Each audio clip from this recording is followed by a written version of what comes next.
In 1982, he finds himself in a fight practically for his life.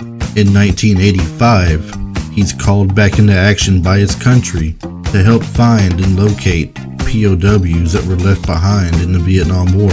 In 1988, he springs back into action one more time to rescue his friend and his mentor, Colonel Troutman. Today, we talk about the character Rambo and the movies that were done in the 1980s. Is there any doubt that Rambo was probably the best character Stallone made at that time? Let us know what you think, and we hope you enjoy the show.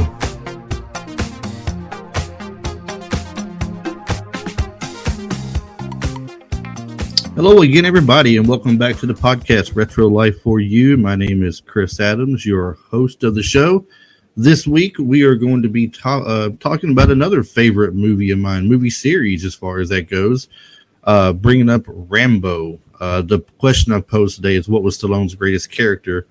And that today we're talking Rambo, so that tells you I think his greatest character is probably Rambo. I'm going to get some heat from the Rocky fans, I know, but, I mean, it's hard to top Rambo. So this week, we have a special guest host with us. We have Timo from Top 80s Movies here.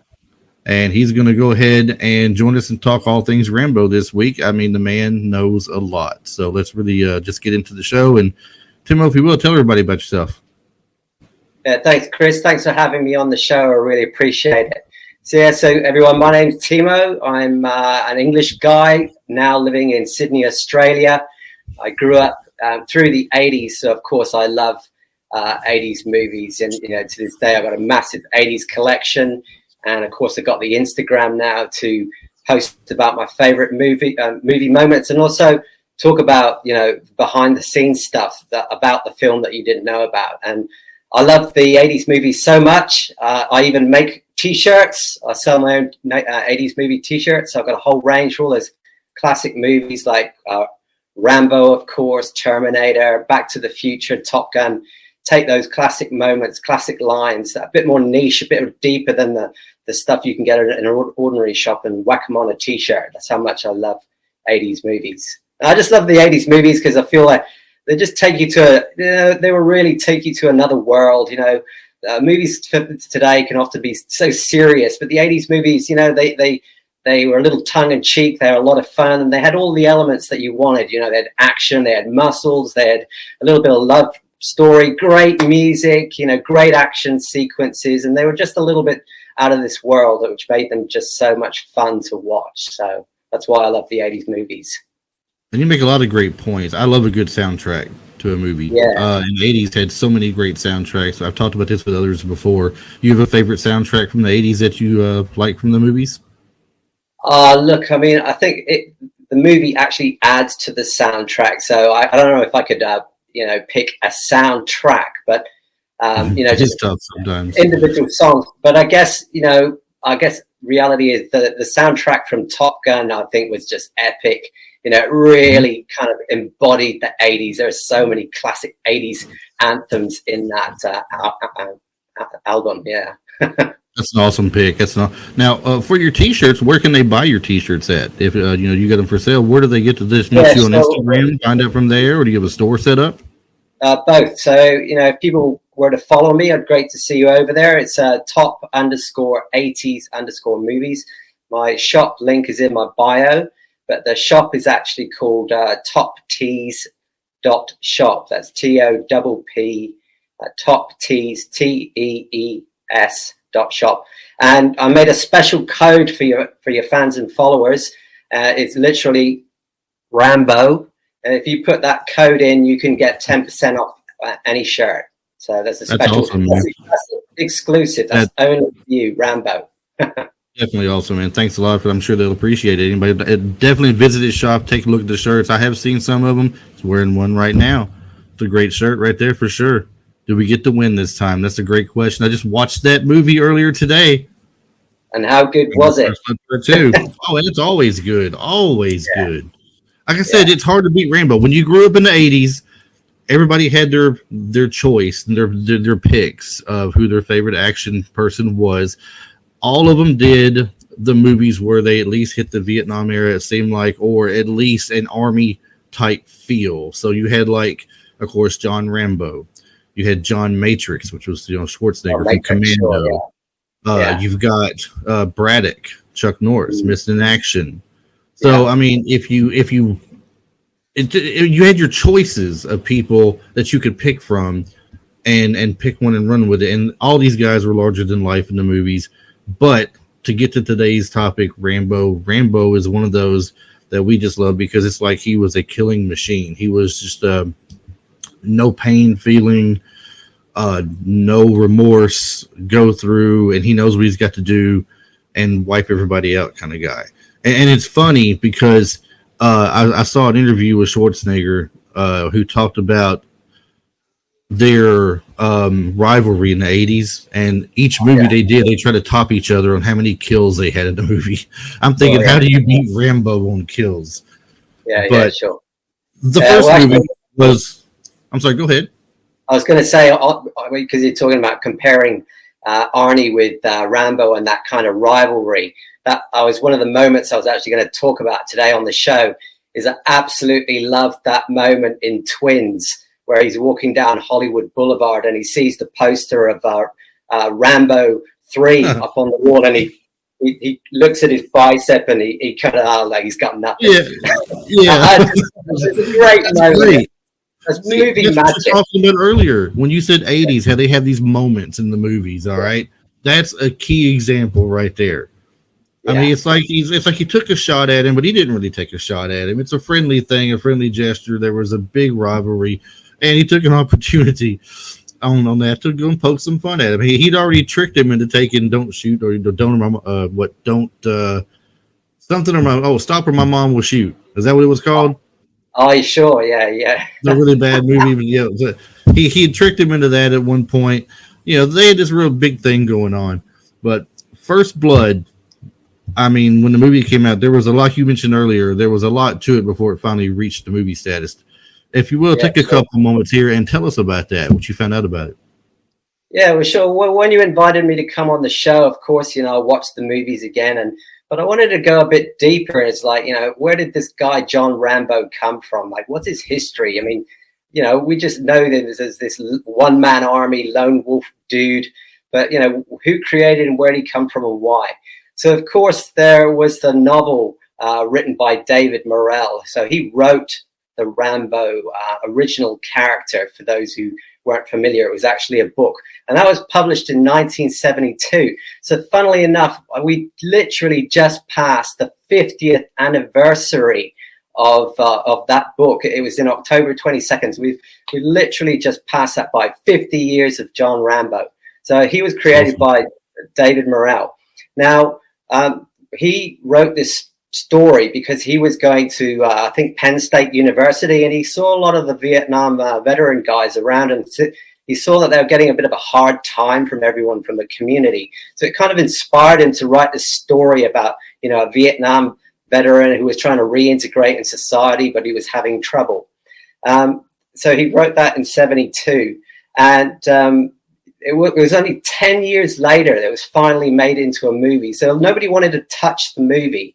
And it went from studio to studio. Nobody took it. It was like re-scripted. Like, I think I've read 1.26 times before Stallone got his hands on it. And what I find fascinating is to think of all the actors who actually were considered for the role of John Rambo. I mean, you couldn't consider anyone but Stallone now, but some of the people who were offered the role of originally with John Rambo were Clint Eastwood, Steve McQueen, but Steve McQueen was rejected because he was too old. Because, the veterans coming out of Vietnam, they were young guys, obviously, 19, 20. Right. So needed someone in that age bracket. And Al Pacino, I think, was offered it. And I think the funniest one, with all due respect to him, it was Dustin Hoffman. Could you imagine Dustin Hoffman being John Rambo? I mean, I just can't. No, I can't. Yeah, I can't. A lot of people turned it down. But what I think's fascinating for me is that, we kind of know John Rambo is this kind of one-man killing machine. However, Stallone actually toned down John Rambo, because in the book, he is actually a bit of a psycho killer. So in the book, he actually, when he goes out and hunts those police officers in the wood, he literally actually kills them all. But Stallone didn't want to make such a violent film, and he actually toned down the character to be a lot more vulnerable. Because at the end of the day, I'm sure you or the viewers can sympathize. He was a bit of he was this troubled soldier. He was pretty down on his luck. He wasn't out to actually kill anyone. And of course, in that first film, he doesn't actually kill anyone. So we know John Rambo, is this killing machine, but he doesn't actually kill anyone. And you think, oh, one person died, yes, but he fell out of the helicopter, and essentially Rambo was essentially trying to protect himself because the guy was shooting at him, and he was just trying to protect himself. So I think that's a cool fact, is nobody actually died at the hands of John Rambo in the first film. And also, again, I don't know if your viewers know, but, in the book, he actually dies. Troutman ends up shooting him. And, we wouldn't have had all these amazing action-packed sequels if they actually went with that storyline. So he actually dies at the end of the book. I didn't know that either, and I'm glad they did not go that route, because we have had so many great Rambo movies since First Blood. I'm glad they didn't go that route at all.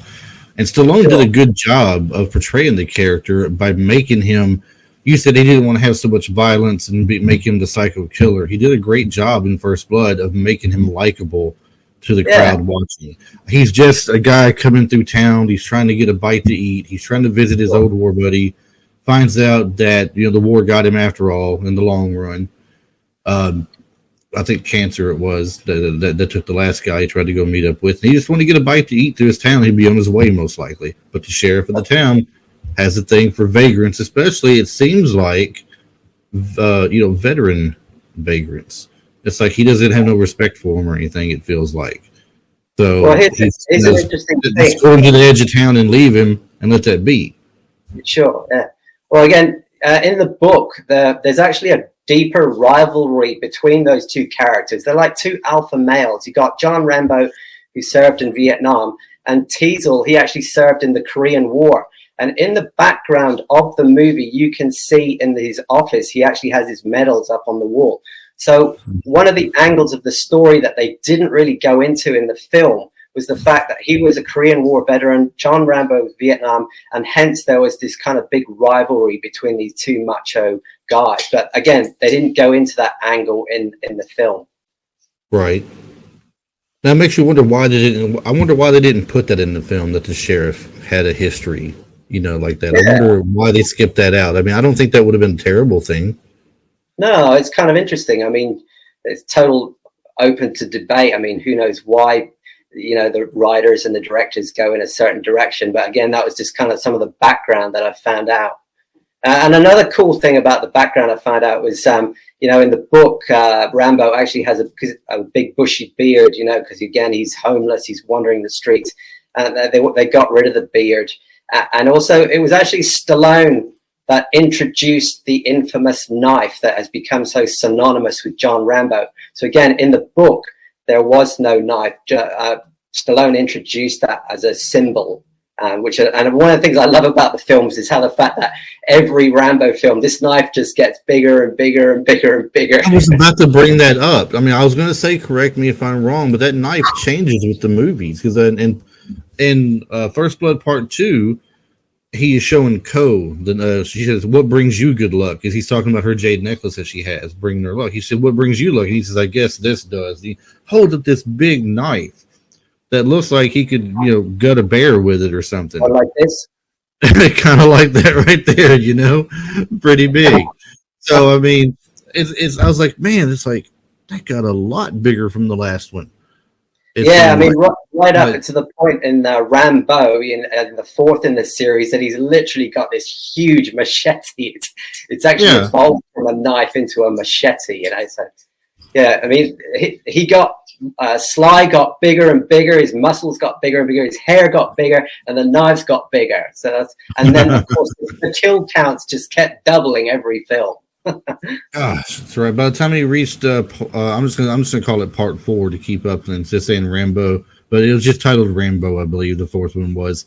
And if you count how many bodies was on that one, at the end of it alone, when he jumps in the back of the truck and starts using that machine gun on the guerrilla army, I mean, the man takes out probably what feels like is 100 people just then. I'm sure it wasn't, but the feel they give you, it's a lot of people he's taken out. Yeah, sure. So Actually, I've got a really cool story about that actual scene, and it's reminded me of something that I wanted to share. So this character, John Rambo, he was actually based on a real-life World War II veteran called Audie Murphy, who was a highly decorated soldier. He won, a bit like Rambo, he won everything, Purple Hearts, the works. And he was famous for real in World War II for literally holding off an army of soldiers injured with a huge, machine gun. He was literally on a post just tanking them down. And that scene in Rambo is actually based on that real life moment from World War II. So that moment in the fourth saga where he's on the car gunning them all down, that's kind of loosely based on a real moment for the origin of the real Rambo character that David Morrell based it off, Audie Murphy. That's cool. Yeah, that's definitely cool. So of the 80s movies for Rambo, which one of the three was your favorite? Yeah, well, look, I mean, that's a big question. I mean, as fans, on the spot. I put you on the spot. Yeah. Well, look, I mean, I think First Blood Part 2 is the most classic. It is the most notable. It's the one you could probably watch over and over. But, I do have to say, I actually kind of like Rambo 3. I think the story's it's a bit weaker, but I just love it. It starts off with some Thai stick fighting, and he's in the monastery, and he's even bigger, more muscular than ever before. And I love the humor in Rambo 3. There is so much humor which literally flies under the radar.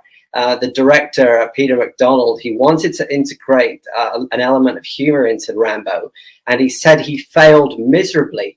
But I don't think he did. There are so many great moments in that movie which are so funny. And one of my favorite ones is, he's getting kitted up with his little aide in before he heads out on his mission. And one of his bits of kit that he takes is like these stick lights that are blue. Yeah. And the guy says, "Oh, what's that?" And Rambo says, "It's a blue light." And the guy asks him, "What does it do?" And he goes, "It turns blue." It's like, it's like really subtle moments that I think they're hysterical.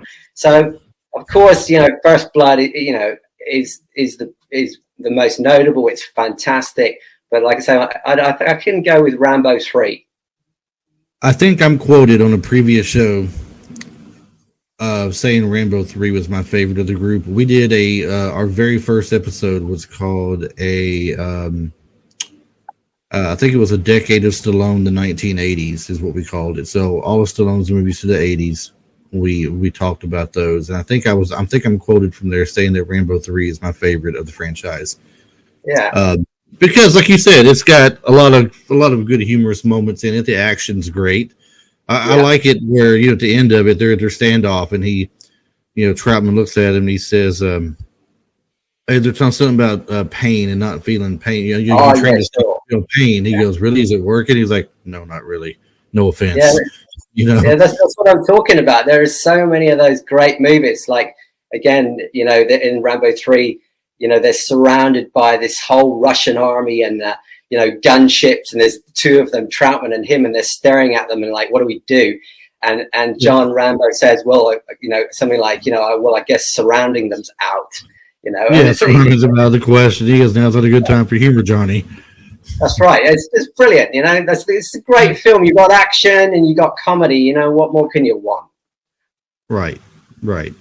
And the guy that I'm trying to make up my mind since watching 2 and 3 today, both of them had Russian military involved in it.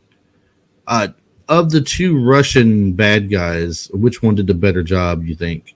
Part 2 or part 3? Yeah, well, that's no question. It's got to be the Sergeant Yushin and Colonel Potosky in Rambo 2, 100%.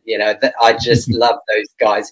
One of my favorite moments in Rambo 2 is where they've captured him and he's hanging out in the muddy water, and the Russian helicopter arrives, which incidentally isn't actually an American Bell helicopter. It's not Russian. And the Colonel Potosky just steps out, and the Russian style music just kicks in. It's like, oh, that moment. It's just, I love that moment. Yeah. Yeah, and he's got him in that. And of course, when they've got him in there, they're gonna make him make the call. He finally agrees to make the call. Well, no, they're tortured him for it, I guess, with the electrical stuff, and they got the knife they'd had in the fire pit, and they're gonna put it in the POW's eye, and he gives in so they don't hurt him. And at that moment, I can't remember. Maybe you might remember. Did he notice that Ko was under the floorboard of the building? Did he see her through the cracks in the floor, or was he just determined at that point, this is my moment, I'm making or breaking? You know? Yeah, that's a really good question, and I don't know the answer, but I personally believe I don't think he knew that she was there. I just think he had to get out of there. He was going to get out of there, and he was just making his break.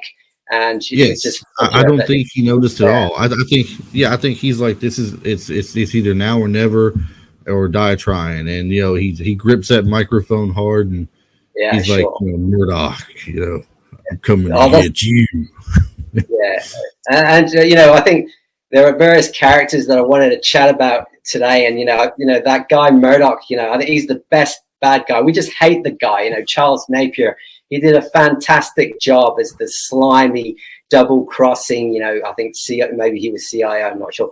But, we just hate the guy, he's betraying John Rambo, he's let him down, and we just love it at the end where he comes in and he blows up all that equipment, and then he comes in and slams that knife down, going, mission accomplished.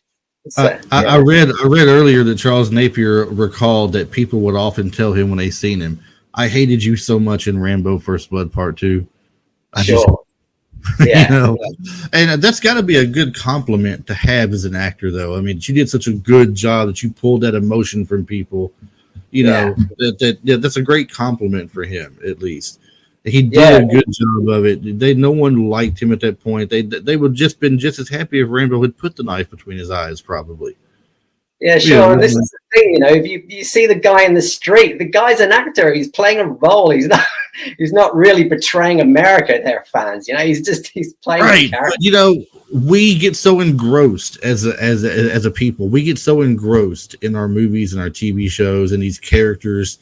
To the point that, some people, if they're not, I guess, 100% mentally stable, probably feel that world is real around them. Or some people use stuff like that just as an escape, and that's the world around them that they want to be in at that time, and they take it serious, it's Alison Arngrim from Little House on the Prairie fame that played Nellie, the little girl Nellie that would bully around little Laura Ingalls all the time. People hated her for the longest time, and they'll still tell her she was such a mean person, but in real life she's really nice and everything they say. She's really cool. So you get that a lot. Professional wrestlers get this the most, I think, because wrestling today is still a huge thing in the world. A lot of fans to it, and the ones that play the really, really mean bad guys that taunt the crowd and everything. Some of them get cheered for it, believe it or not, funny enough. But some of them, the ones that do it really well, they don't get cheered. Boy, they get downright dirty, and people just throw things at them. They yell at them. They talk out, bad online about them. They'll bring their dead grandparents into it or something. I mean, they get real serious about it, like I said. So people get really just really into the characters they're watching. And this guy, Napier, played so good that people really, really hated him for this role, and just like I thought it was awesome. Yeah, no, he was a great kind of bad guy.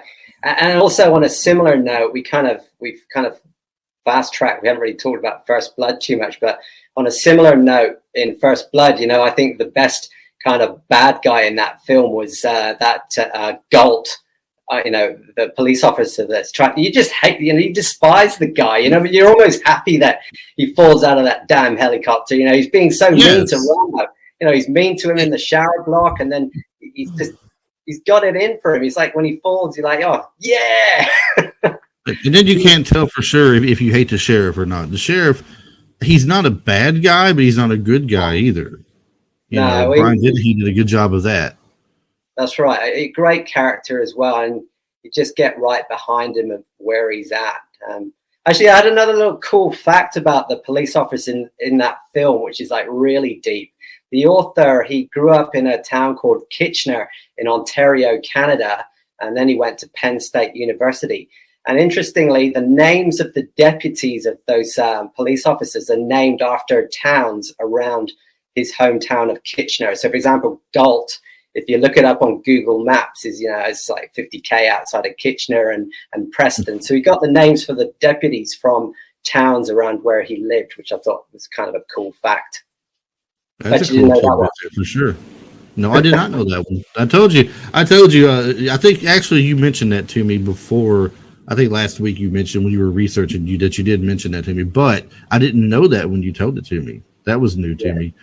But I think it's cool, though. I didn't know a lot about the book. I never read the book, never looked for it or anything, just because I loved the movie so much. And I'd heard the book was a lot different, so I never really went into the book or anything. There are some books for the movies growing up I did read before I saw the movies or even afterwards, just to see the difference. Of all things, The Karate Kid. 1984's Karate Kid. Watched the movie first, but I saw the book in a store, picked up the book, decided I was going to read it, and it's pretty much the same, spot on. But the scenes that were deleted from the movie are actually in the book when you're reading it. So a few things like that are kind of cool. Some things I have a hard time with the books, but love the movies, like Lord of the Rings. I love the story of Lord of the Rings. It's just a hard read for me because it's hard to read action and really get a good feel for it. For me, those books, they're pretty heavy duty. That Lord of the Rings book, they're pretty. Yes. Yeah. Pretty deep, and of course you got the big long names for people they give them in the book. In the movie, they kind of just shorten it down some, Yeah. But anyway, doesn't always mean the book's better than the movie for sure. Doesn't always mean that. First Blood, though. Back to First Blood itself. We haven't talked a great deal about it yet. So he's just a man passing through town, basically trying to get a bite to eat. Sheriff takes him to the opposite end of town, drops it off, says, "We don't want you here. Go to the next town over. It's very close." He decides, "No, I'm standing up for myself at this point. You're not doing this to me. I want something to eat." So he starts walking right back. Sheriff sees him immediately in the mirror, picks him up, takes him to jail. I'm not quite sure how they make a thing like that stick. I mean, it's a movie, I know. That's how it's written and everything. If you try to compare real life to it, I don't think something like that would actually happen. Where you can just pick somebody up and take them to jail and hose them down and all that good stuff, just because they refuse to walk to the next county over. But it gives a good pretense to the rest of the movie of what's coming up when you see how he's being treated in there. The one officer that didn't mistreat him, which just to give a tip here for people who might not remember or didn't see it, future star David Caruso, he was the one that was probably the nicest to him. He would try to tell him to stop fighting it. Can't you see what what you're doing right now? But you see how they're building it up there. And he starts having flashbacks of Vietnam, them holding a knife to him when they're trying to shave him, them holding a knife to him or something, and building up until he escapes and beats the crap out of everybody on the way out the door, which was a kind of a cool scene there in its own. Look, I mean, in terms of talking about classic moments from the films, that was definitely one that I was going to bring up is that, prisoners, the escape scene out of the prisoner. He just beats up those, I don't know how many it was, but let's call it 8 cops in different moves. And interesting, and another cool behind the scene fact, one of my favorite moves that he does, he kind of sweeps the leg of a police officer and then does a back elbow into his face. And he actually broke that guy's nose. And later on, you see the guy in the film and he's got a Band-Aid across his nose and 2 black eyes. Well, that was real. In the course of producing and creating the film, Stallone actually connected and did literally break his nose. Wow. Yeah. I mean, accidents happen, they do happen. I mean, you're filming a fight, you gotta make it look realistic. Yeah. Right, exactly. Yeah. I'd have taken a shot to the nose to be in that movie. Exactly, I'm on the subject of, kind of real moments that, another moment, where he jumps off he's been cornered, he's climbing down the cliff and he's trying to get away, so he decides to jump off into the tree.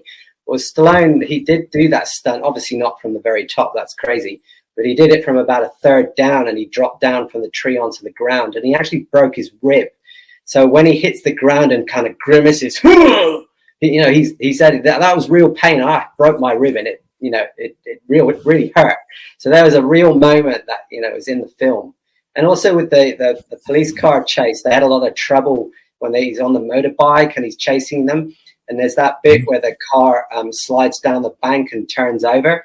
Well, that was a real unplanned moment. And the stunt driver actually got quite badly injured, to the point that, he really injured his back. So, but they liked the scene. They kept the scene in, and they pulled the stunt driver out, and then they put the Teasel back in to come out of the car. So that was actually kind of a real moment that they integrated into the film. Yeah, and then I didn't know the stunt driver actually got hurt. I didn't know that, but I mean, I hate to say it like this. It is what they get paid for. They're the stunt man. They're the one taking the chances and all these things. Sure. You don't want to see anybody get hurt, obviously. But I didn't know that. I mean, there's just all kinds of problems so far. Who else got hurt? Okay.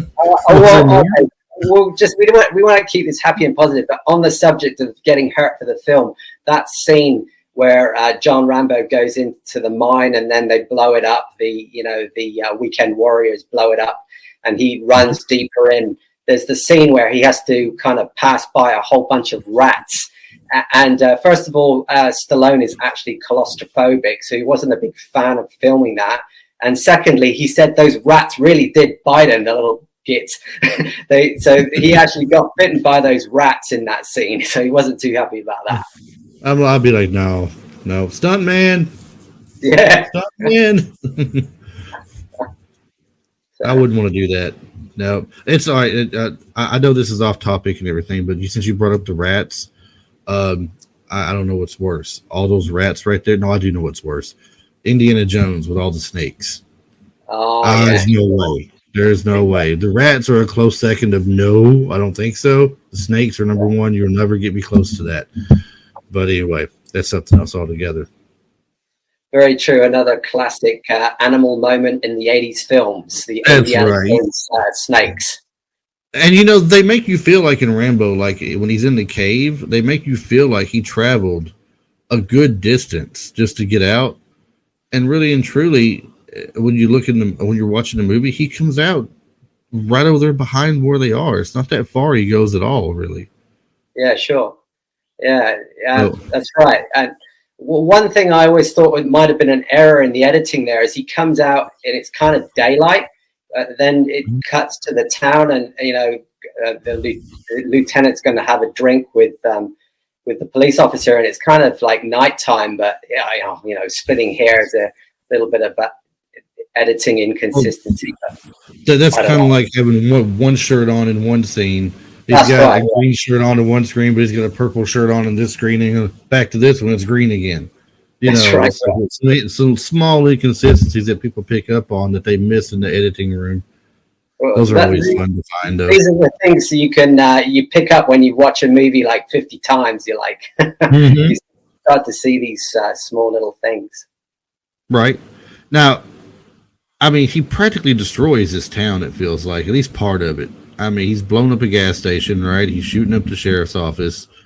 He is really going at it now. He told him in the woods when he took all the officers down that he could have killed them. He could have killed them all, but he didn't. He goes, let it go. He would bring how did he word it? He'd bring a war to him that he wouldn't forget or that he couldn't handle or something. Just let it go. Yeah, he says so. In town, it's the law. Out here, it's me.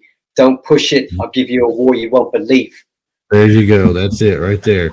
And that's it. And but he forewarns him, and he doesn't listen. So he takes it to him. He pays for it, dearly. But I mean, he took it to him, and the guy still lived, I believe, didn't he? I don't remember for sure. I didn't see First Blood in a while. Did the sheriff live at the end of it? That's right. Yeah, like I say, the only person who actually dies in the first film is the Galt who falls out of the helicopter. Nobody else died. So, the kill count for the first Rambo film is only one.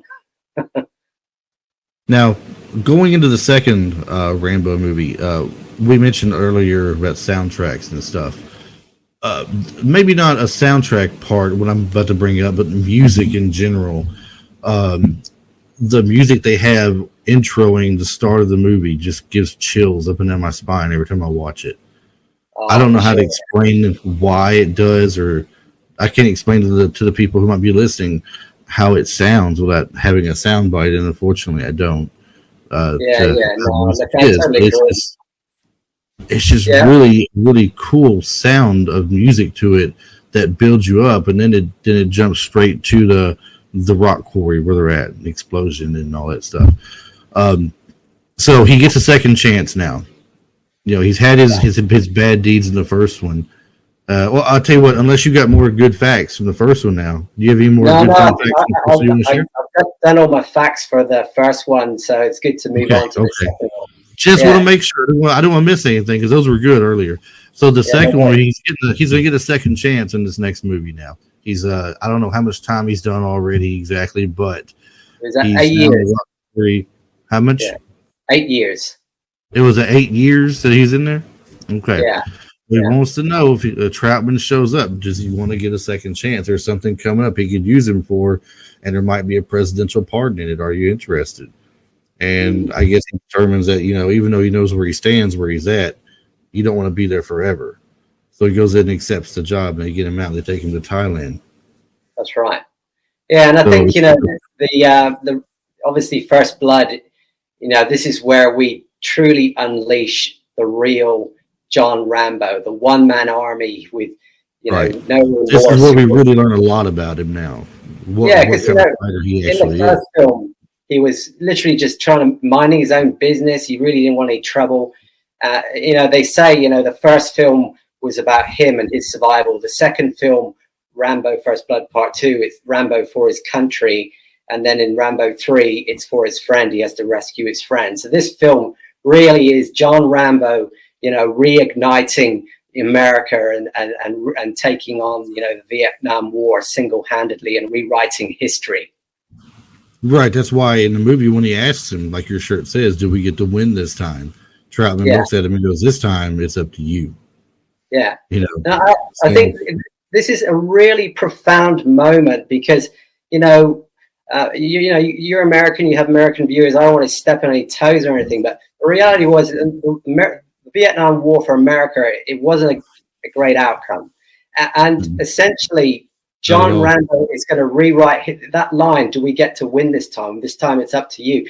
He's going to take on history. He's going to rewrite history, make America great, and re-win this war single-handedly. It's quite a significant, profound moment there. You know, Stallone's kind of rewriting the history books a little bit.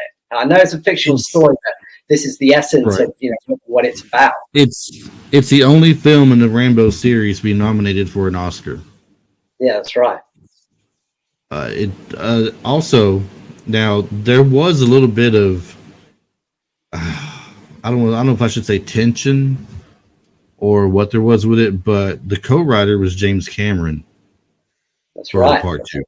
That's a big part of the story of you know, the John Rambo, and there's some really interesting tie-ins to that. So yeah, Jim Cameron was kind of trying to find his feet. He hadn't done anything big. I think he was maybe doing Terminator at the same time, or he was about to do Terminator. So he wasn't big at the time. He wasn't this big, amazing movie producer that we all now know. So he'd written this script for the film. And, you know, Stallone kind of rewrote a lot of what he'd written. But interestingly enough, you know, you mentioned about Chuck Norris and his character, I think it was James Braddock. Now, when you watch those two films, Missing in Action and Rambo First Blood Part 2, they are so similar. You know, you got this lone warrior going in, he's got the M60s blasting everyone. The story is so similar. And that's because the Missing in Action film is also very heavily based on Jim Cameron's script. So hence, they're similar. And you might watch Missing in Action and think, hey, this is just a Rambo ripoff. But the reality is they actually got Missing in Action came out first to avoid any kind of legal disputes of copywriting. But I just like the fact that they're very, very similar films, and they both relate to James Cameron as the scriptwriters. I'm gonna read a little tidbit to you here off IMDb under the trivia for this movie. It says co-writer James Cameron claims that he only wrote the first draft of the script, and that Stallone made many changes to it. Cameron had originally paired Rambo with a humorous sidekick, and had fleshed out the prisoners of war with elaborate backstories that were to be revealed over the course of the film.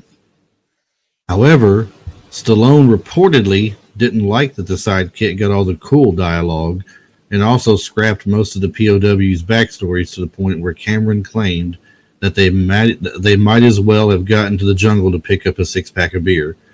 When the film was released, the political content of the movie was considered controversial, with many feeling that the Vietnam War was altered to look and sound heroic. Cameron commented that he only wrote the action and Stallone wrote the politics. Yeah, so I think there's a little bit of tension between the two there when it comes to the writing of the movie. And I guess I can agree with not wanting a humorous sidekick. I mean, would you have liked it the same if Rambo had a funny sidekick with him instead of having Coe that was there, helping along? No way, man. No way. I mean, Rambo's a one-man army. He's going in there alone. That's the essence of Rambo character. But going a bit deeper to what you just shared, interestingly, the sidekick that they had planned was actually John Travolta. So he was potentially going to be the sidekick to. Could you imagine him dancing through the jungle? Doing some staying alive moves. Yeah. No. The best decision they ever made, to make Rambo the lone wolf soldier, no sidekick. But I think they did it nicely with the female, the female operative that he meets. And it's really cool how they integrated in that little bit of hope that they were going to run off to America and maybe live this life together. And then, of course, that all ends terribly. And that just refires the real John Rambo to wreak carnage on the world. Yes. So, yeah, and I really like what he did to the one that got the kill shot on Coe. He seen the guy run off. He knew who he was. And when he spots him again later, it's like he's got this one arrow waiting for him. Sure. And puts the explosive tip on it. He takes his time to put the explosive tip on as the guy is shooting his pistol at him and missing badly. And then pulls it back and aims, and the guy is trying to run off. And at first, it looks like the guy's probably a quarter mile away. It looks like, it looks like such a far distance. Then when they show him running, it looks like he might be 50 yards away. It's not that far. Sure. Then they go back to being far away again, and then he releases the arrow. A little bit of inconsistency there, We'll let it slide. But yeah, I mean that scene where he uses one arrow, he's blowing up whole villages and trucks with those arrows, and then uses one just for that soldier, and he blows to absolute pieces. A great moment. Payback. And this is him without a lot of his equipment too. I mean, when he was jumping out of the plane and he got hung up, they said he cut away his equipment. Now, I guess I know for sure the camera was included in it because he didn't have the camera to use to take pictures, because he's only supposed to take pictures when he went to bring back proof that there were POWs, and then they would send in Troutman and his team to bring them back. That was the word. So he gets hung up, but as he's jumping out of the plane, the strap, something happens with the strap where he gets hung up, and he's banging up against the side of the plane. It's tearing him up, and he finally cuts loose his equipment to make it easier for him to break away free from the plane. So sure. I'm wondering, and I just watched this today too. This is really pitiful that I can't just pull this out of thin air. He cuts away his equipment. Did he keep his bow and everything on him as he's jumping? I mean, right. I think at one point I remember him putting the bow together. Sure. Yeah, look, it's a very good point. And actually, it's one of the things I was going to talk about is the fact that, he was due to insert at that point, and then he gets hung up. And this is a jet flying along. And the amount of ground that he would have gone past his target drop point, that's a long way to head back and also navigate his way back. So A, it's the distance he would have had to have backtracked, and B, the fact that all of his equipment would have essentially been in that bag, and he essentially lost it. But hey, he is John Rambo, and he'd say he went back and he found that along the way. Let's give him some credit, because he is this, super Green Beret, ultimate reconnaissance soldier. So we got to give him the benefit of the doubt there. Right. Hey, I'm not going to complain about it. You made a good point to me a couple of weeks ago. We were talking about this. You said they never really reveal Rambo's rank. Yeah, that's right. I mean, again, I watched all the films again because you invited me on the show, and I've watched those films for years, and I just had this realization is that we never actually know his precise military rank. So they refer to Colonel Troutman and a few other soldiers, Lieutenant Colonel Podofsky. That you hear ranks of other people, but all we know is John Rambo.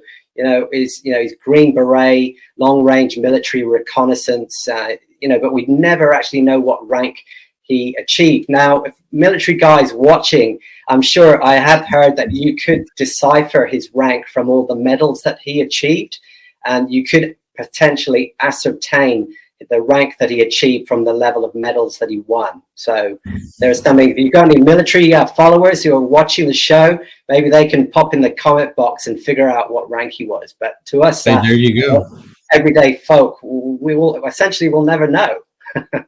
Right, there you go. Well, when we release this, I will put on there. Hey, if anybody can tell us, put it up there. Sure.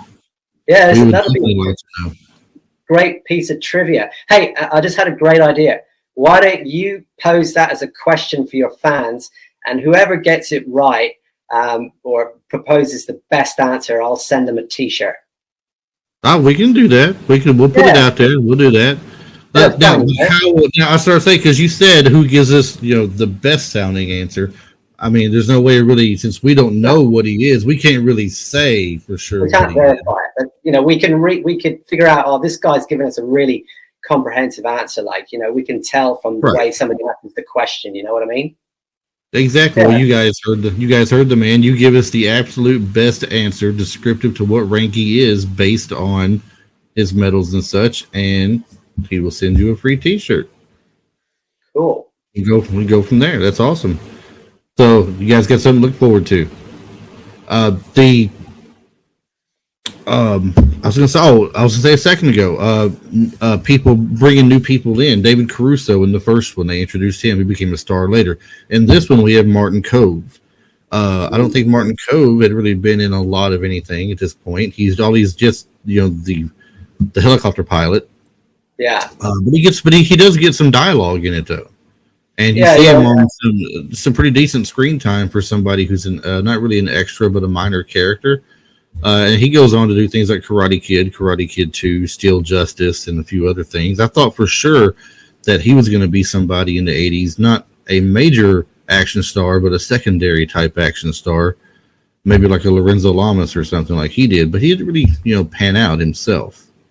Other than just the Karate Kid. The Karate Kid was the biggest thing he's known for. Yeah, sure. It's probably like a lot of actors. You kind of see them and you never see them again. You think, they didn't do much. But if you read up, they've actually done quite a lot of work. And I think I'm pretty sure he was in a cop show called Cagney and Lacey, because I used to watch that, and I'm pretty sure he was a police officer on that show. You know what? I think you may be right.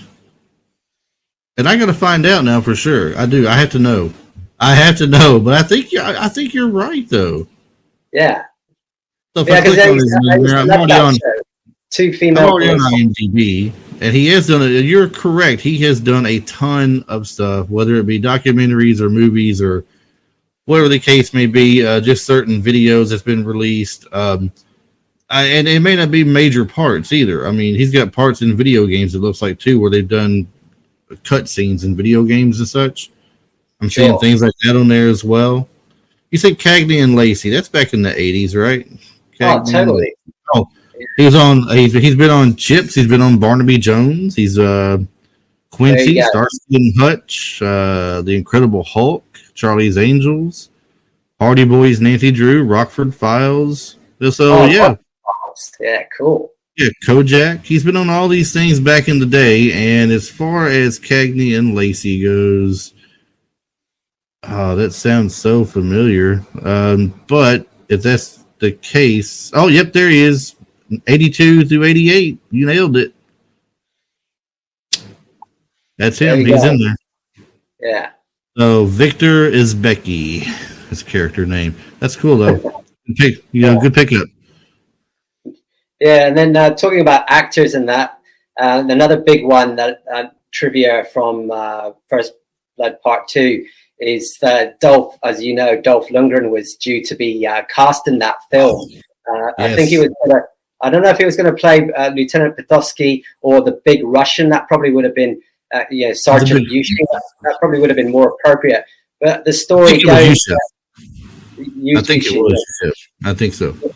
The story goes that Stallone was filming Rocky IV at the time, and he really wanted him for the character for that film. So he essentially, encouraged him to quit, the First Blood and head over to Rocky IV. But yeah, that would have been pretty cool seeing Dolph Lundgren as Sergeant Yushin. No. Oh, here we go. I found it. Dolph Lundgren was initially signed as Russian Lieutenant Colonel Podolsky. Oh, there you go. He was him. Stallone realized it was the same man who was going to be in Rocky IV, so they paid off the contract. Yeah. Now, the guy that played Podolsky, Steven Berkoff, was in Beverly Hills Cop. He played Victor Maitland in Beverly Hills Cop as well. Absolutely. Yeah, another one of my favorite 80s films.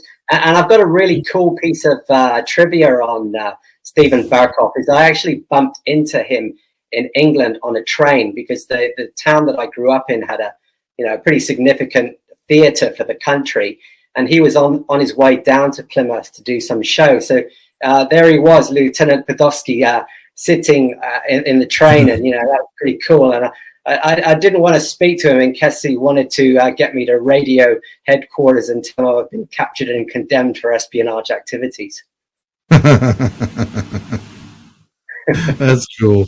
It's always fun, running into somebody or seeing somebody like that. Even if it's a planned thing at a Comic-Con or something, it's still cool when you come up on those people and you see them face to face for the first time. But an accidental meeting, though, that's going to be the best ever, right there. That's right. Yeah, it really was. Especially just a random out of the blue place you never would have thought. So for me, I would have been so caught off guard. When I was younger, just past my teenage years, just out of high school, like a lot of people over here, one of my first jobs was a grocery store. Sure. So you work, 20, 25 hours a week at a grocery store for this one particular company in town, and a couple different country artists, three country music artists frequented that store shopping. And I didn't know what to think about that because I've never been around anybody that's famous before on an everyday basis. And they would come in. One of them was, if you've ever heard of the man Ray Stevens, he's country music, does comedy type stuff like the Mississippi Squirrel Revival or. Oh, sure. Yeah. The Streak, they called him the Streak. He would come in there, but the man would walk in with his head down all the time, like he's looking at the floor. He didn't want to make eye contact with nobody because he's afraid they would talk to him. I guess he wanted to, even though they're stars, they like to have their privacy, right? So, you respect your way. But I was just thinking to myself one day, I saw him, like you're saying, you see this other guy. I'm thinking, I wanted to walk up to him and go, yeah, did.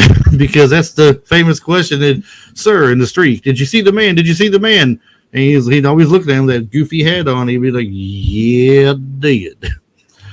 just to see what he would say, And I never built up the nerve to do it. I couldn't do it.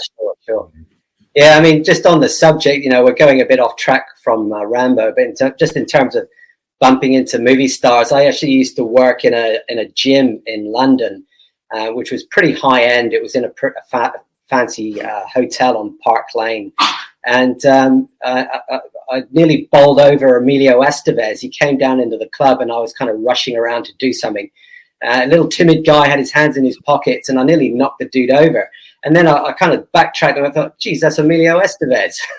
How popular was he at the time? Sorry? How popular was he at the time when you see him there? Like, what have you done at the time? That was the 90s. So, he did a lot of big stuff through the 80s, Young Guns and everything. So, he was pretty big himself. So, yeah, it was cool to see him in the club. But like you said, it's just fun to bump into, famous people on the streets. Yeah, it is. And don't worry about the getting off track. Every episode I have, we get off track at one point. It's expected, I think. I mean, if I don't go off track, the listeners are going to be like, what's the problem this week? Where's the additional entertainment? But it's cool. It's good. Where did we leave off at in part 2? I didn't lost track of where we left off at.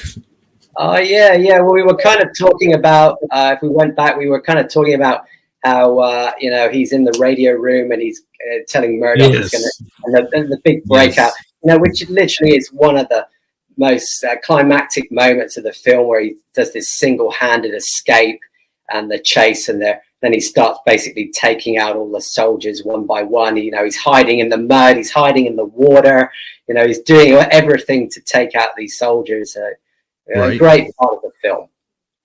Right.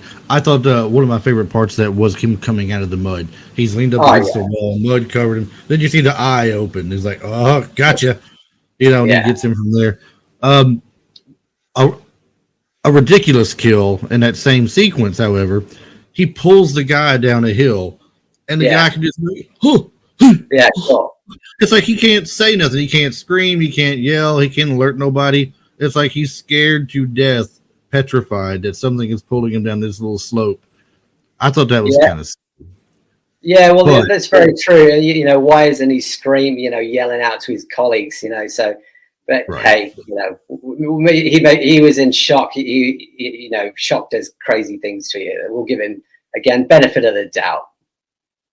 Right. So, I mean, the best part about the whole movie, obviously, is after he's caught and the radio room breakout, he breaks free. He's taking everybody out. He has basically circled back around. He's got him because he's taken the helicopter over, and he circled back around. He's blowing up the camp, taking out everything he can. He's blown up basically a village that he ran through and burned the fields, trapping a lot of the soldiers within there. I mean, he's really getting, I don't want to say creative, but I mean, he's killing in many different ways, and then gets all the POWs to the helicopter. One of them getting shot by a guy. You think you're going to get away scot-free, and one of the Russian guys pops back up and gets one of them and get to the helicopter. He takes him out. Do you think they're getting away at this point? But no, you have forgotten Podolsky. He's still out there. He comes back around, sees he's blown up the village. Hey, no, he knows he hasn't passed him going the other way, so he's got to be going this way. Takes off after him, and it looks like he has pretty much shot the copter down. Like it's circling around, it's having troubles. He comes over this little thing, it's sitting down there. Things still turning, but it's just sitting on the ground like it's grounded now. And it looks like maybe he's done the damage to him. Then suddenly he pops up out of nowhere in his seat, Rambo does, with a rocket launcher. Where'd the rocket launcher come from, by the way? With a rocket launcher. Did he pull that one out of his back pocket or something? Or I'm not sure. I'm sure it was already on the helicopter. That's what we're going to go with for story purposes. But sorry, is that classic? It blows him up, and it's all great and everything. We're done with him. He's gone. But yeah, classic.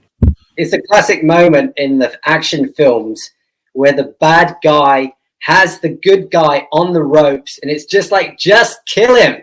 And it's like, he should have blown him to smithereens with that massive gunship, and his armed to the teeth with missiles. He should have just blown him up, but now he was too hung up on his ego or whatever, and he buys it. He's out of there. He's gone. Right. And you've heard the term tropes before, I'm sure. How there's the movie tropes and TV tropes, things that happen a lot. Every movie you look at, there's the same thing going on. That's one of those situations. It's one of those things that happens all the time. You said the bad guy's got the victory in hand. All he has to do is go ahead and just finish it, but he wants to gloat for a minute. You see it even. It's not just the 80s either. It's not just the 80s. It carries forward. And in all types of films. Go to a sci-fi type film like Star Wars when they did The Phantom Menace. At the end of it, when the bad guy looks like he's got both of the Jedis defeated, he's gloating up top, just smacking the top with his lightsaber, thinking, I got you. And the next thing you know, the good guy flips up out of nowhere over him, pulls a lightsaber with the Force from across the room, slices him in half at the waist, so he falls in two pieces down this pit. And you're like, well, you had it, dude. It's funny you should raise that particular scene, because I'm actually a massive Star Wars fan myself. And that fight scene between Darth Maul and the two Jedis, you know, Darth Maul, he's got the most epic Sith Lord ever, and he was so skilled with that lightsaber. It was like there's no way those two Jedi were going to beat him. He had him. So that moment where he's paused and he's like, oh come on, he should have beat these guns. I read about that particular scene, and they said now, if you read the book for Phantom Menace, which I did not, but I read this little tidbit online. In the book, it talks about him. He's celebrating in his mind that he has defeated Qui-Gon Jinn and Obi-Wan. Now he's taken them both out, and he's celebrating in his mind to the point where he has a temporary lapse with his focus in the Force, and does not pick up and detect that Obi-Wan is in the process of bringing himself up and flipping over him and calling for the sword, laying over next to Qui-Gon and killing him. So there's like a little temporary lapse. They explain it there, but in the movie, when you watch it, you're like, how did you let that get by you? And and that is great. I had a guy on the show recently had just special effects, and he did special effects for the re-release of Star Wars: A New Hope. When it came out in '97, and he got to play Boba Fett. Oh, sure, yeah. At the landing where they talk to Han Solo when Jabba the Hutt shows up and everything. So he was talking about that movie, and he said the same thing I did. When you were at the theater, the crowd went nuts when all you see in the preview is that one side of the lightsaber for Darth Maul, but when he's in the movie at the end, he pulls that blade out. When he flips it sideways and that second one comes out, I mean, people just blew the roof off the place. Because it's the most epic lightsaber. I love Darth Maul and that double-bladed lightsaber. Absolutely movie gold there. And again, we've gone off tangent, but I've got to share the whole Star Wars films. One of my absolute favorite moments is in Phantom Menace, where he's fighting those two Jedi, and he's kind of backing up to get his ground to fight them, and he just uses the Force. And he kind of grabs a piece of rubbish hanging out and he throws it to the console to open the doors, and he backs through. That small moment, I'm getting shivers just thinking about it and sharing it with you right now. It's just absolutely, those tiny moments, those little moments is for me as well, really make a film, not the big, grandeur, the detail, the little things. Yes, it is the little things like that. And I'll say one more thing about it, then we'll jump back to Rambo again, because we got 3 to get on here. When it comes to Star Wars, when they did the most recent thing on Disney with Obi-Wan Kenobi, the series they did, when you see him fighting Darth Vader yet again, Anakin now is Vader, and you see we know how strong Vader is and what he's done. You see how strong Obi-Wan really was with the Force. It's like it comes back to him full force at this point. He is using, not only is he doing with the lightsaber like he was always well known for doing, but he is picking up tons of rock and throwing it at him, pelting him with a rock storm with the Force, and using the Force to knock things over on him while he's sword. And it's those little things right there that made me really love that series that they put out. It started off a little slow at first because you got to build up his story of what happened with him, but they finished out strong, and that's a lot of the things that we like. And that's even the same. You can say that for any movie. But really. back to Rambo. I know, like I said, we're expected to get off track, so it's cool. But back to Rambo. So he's got this thing. Go ahead. I was going to say, just on the note then of the little things, there is a little thing in Rambo First Blood Part 2, which I do love as well. And that's where they're doing chasing the choppers. And, Petoskey's in the gunship, Rambo's in the Bell helicopter. And you see that scene where part of the gunship falls away and it kind of misses some, local peasants who cower from it. So that was actually a production error. So that they bolted on all this stuff onto this helicopter to make it look a bit beefy and mightier. So in production, a bit of it actually fell off during filming, but the director loved that. I think it added realism, to the fight scene that, they were gunning at each other, and this bit of the chopper falls away. And again, it's just a nice small touch that adds a bit of, real essence to the chase scene. I like that. Well, they make you think they shoot that part off of it, because they're firing the gun at that copter, and you feel like they've blown that thing off of it and it fell. So it gives it a good realism filter. That's great. Yeah, no, exactly right. You know, I love, again, it's another example of the little moments just adding, you know, real weight and significance to the production. Yep. And then we finally get our payoff. He has destroyed Podolsky with the rocket launcher. He is flying back in. He's making his call to the back to the base. He's letting them know he's coming in. Need paramedics there. He's got POWs with him. And when they announce it, you see the look on Charles Napier's face for his character, and Troutman like, "I told you so." I told you he's coming. And then he lands, and then you see Martin Kove walked up to him, and I couldn't make up my mind if he was being, oh gosh, maybe not maybe partially sarcastic, part smart aleck. We're glad you made it, and he's the one person he's seen flying the copter when they left him the first time, so he knew he was involved with that. So he was going to get it. That was inevitable. Was he being smart or sincere? I can't tell, but he took a good couple of shots there from him. Yeah, no, I don't think he was big. I think he was sincere. He's obviously like, oh damn it, this guy's come back. I better be nice to him. And I think he got off pretty lightly. He got a gun in the groin. He got off lightly there. Yes. And then we get the big payoff at the end. He goes in, he shoots up all that expensive equipment, the military equipment they got for him, blows it all to pieces, finishes off the last few rounds of shooting in the air and screaming bloody murder, throws the gun down, takes off in the office, opens the curtain up, and there he is behind the desk. It's like, "Now, Rambo, I'm just a soldier like you. I take orders too, and I didn't want to do it." He already knew he'd lied to him to begin with at the first movie, because the company he said he was with wasn't where he said they were. And then he heard the recording of where he called him back anyway. He'd heard the recording of him aborting the mission and everything. So, and then you get the quick little payoff with him, stabbing down by the table by his head and say, "There's more of them out there. You go find them or I'll find you." Yeah. That's like, give you a little chill right there, like, oh, yeah, that was good. But just one thing I think is kind of funny about the end of the film beyond that is when he walks outside and he's kind of, the film starting to wind down. This is before he does his big speech. You see that Bell helicopter that he's just flown in on, that he's actually flown in on. Then you see it. It's just like this collapsed piece of junk. Like it's completely flattened out. There's black smoke firing out of it. There's fire everywhere. It's like, I think they went a bit over the top with making it look wrecked, but hey. And then they want to give you that extra feeling like he got there just in time, before it fell apart. He just made it. And then, of course, the classic scene where, he blows away all the so-called technology that was supposed to serve him. And that scene, they only had one take at it. It took them hours to set up all the special effects charges.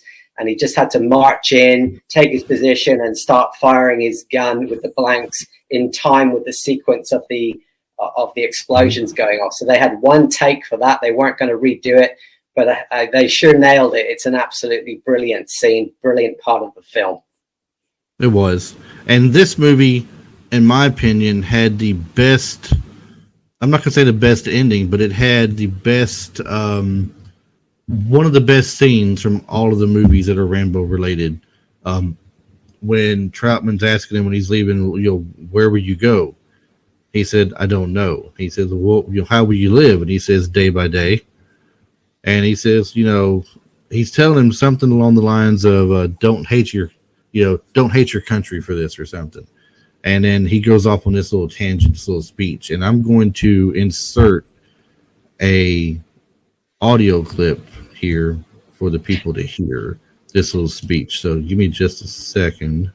The war, everything that happened here may be wrong, but damn it, don't hate your country for it. Hey, I die for it. And what is it you want?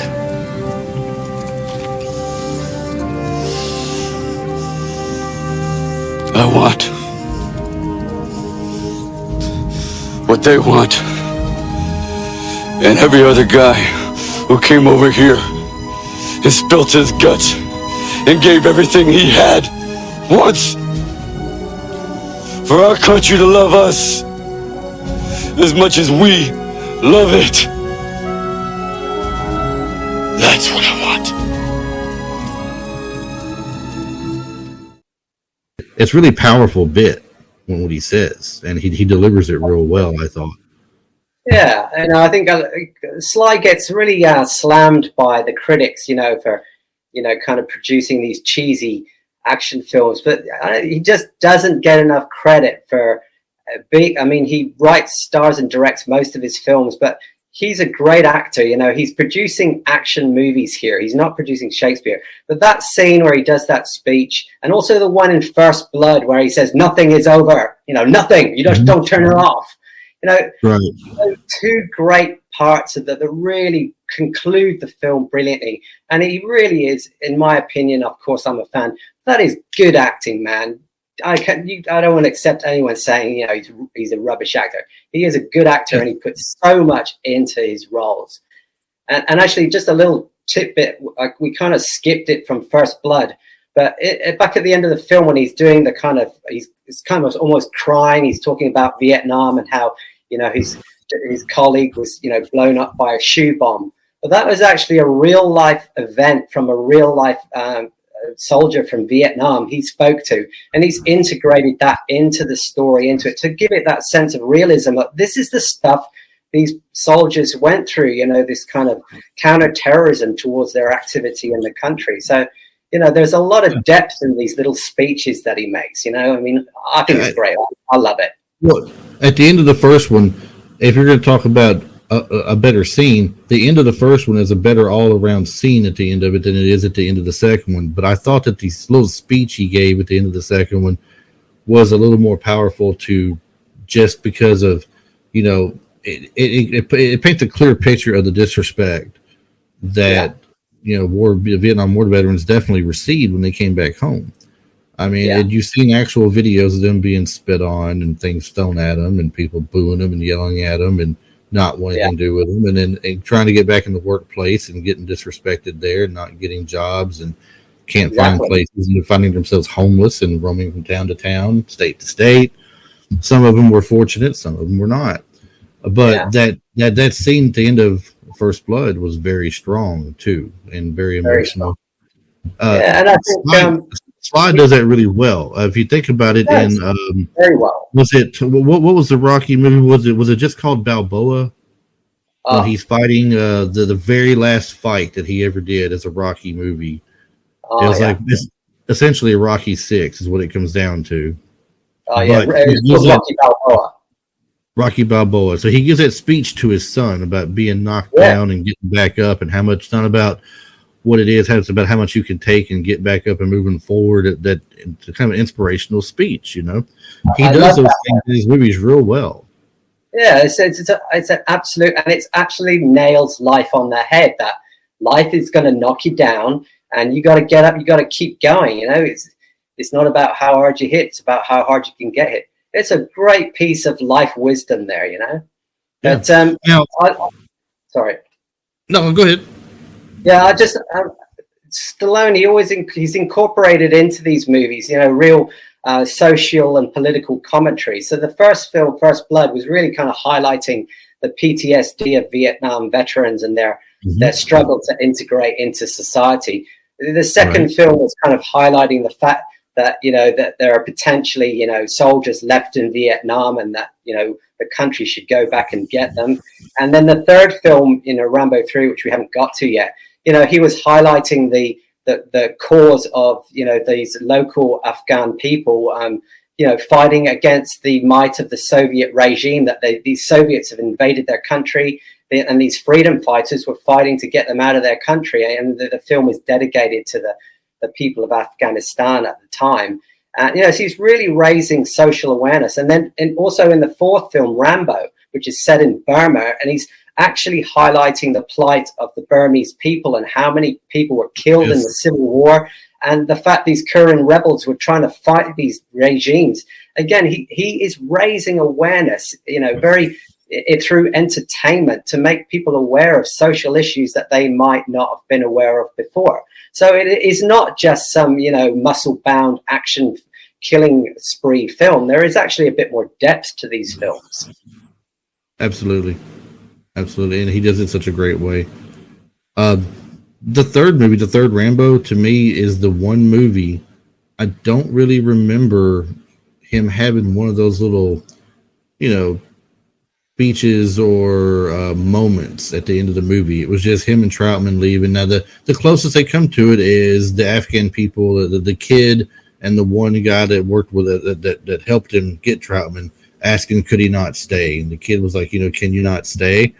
And he's like he's thinking about it for a second. And he determines, no, I can't. I got to go on. I got to move on. And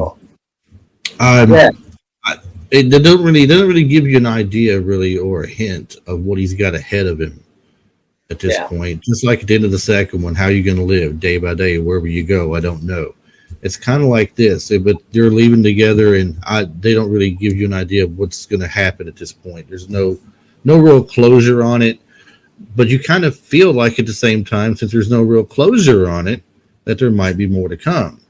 And we're already at the third one, and trilogies are a big thing. So you're thinking, well, that's the third one. That's the trilogy. We probably won't see no more Rambo. And we didn't for a little while. It took a little while before we did another one, if you remember, before Rambo itself came out. So, but like you mentioned earlier, the third one was about rescuing the friend. Yeah. Troutman tries to get him to go in with him.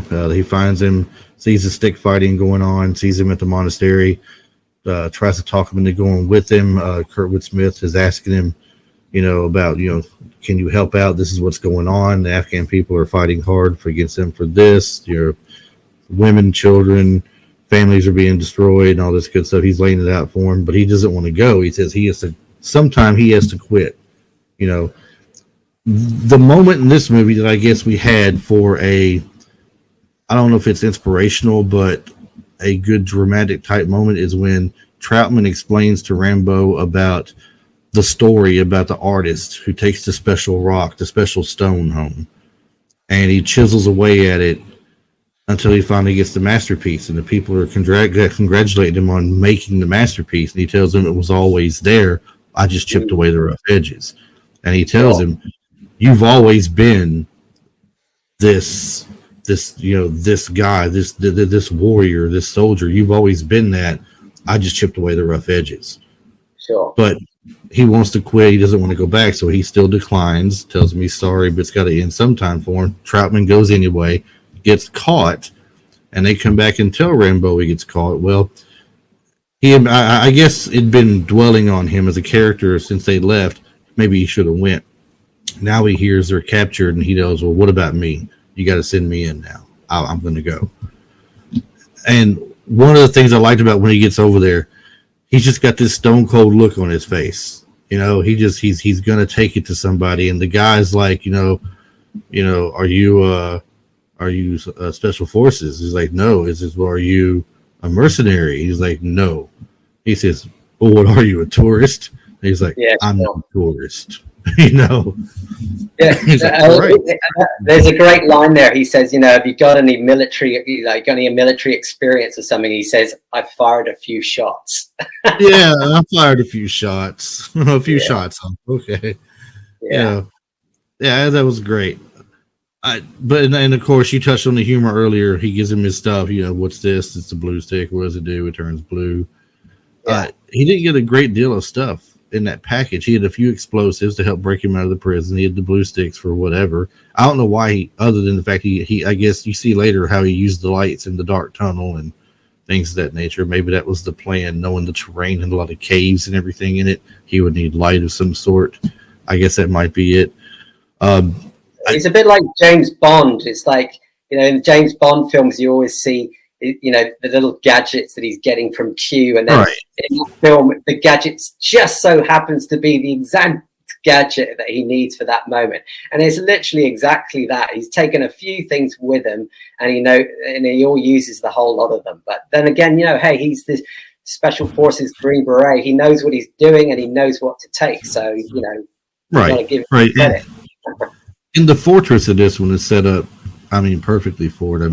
It's like when you see the outlay of it, the guy showing him, it looks like there's only one way in, one way out, it looks like.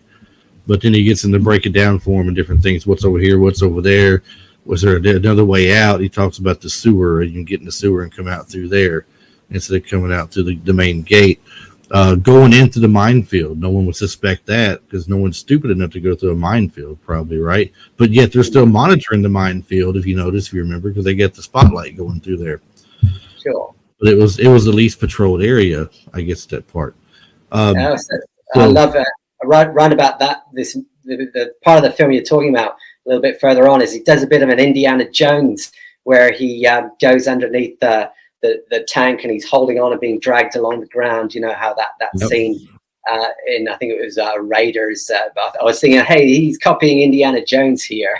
I thought it was cool though how they laid out some of the things like the sport they were playing. I don't recall them ever giving it a name, but they're carrying the lamb and making a circle around and dropping it in the circle. And he asked me, he says, "Is it like football?" He goes, "What?" He goes, "Football." He goes, "You play that with your foot?" He goes, "Well, not really." And he asked him what the point of the game is. He says, "You take the lamb, you make a circle around, you drop it in the circle." He says, "Why?" He goes, "Because there's a circle there."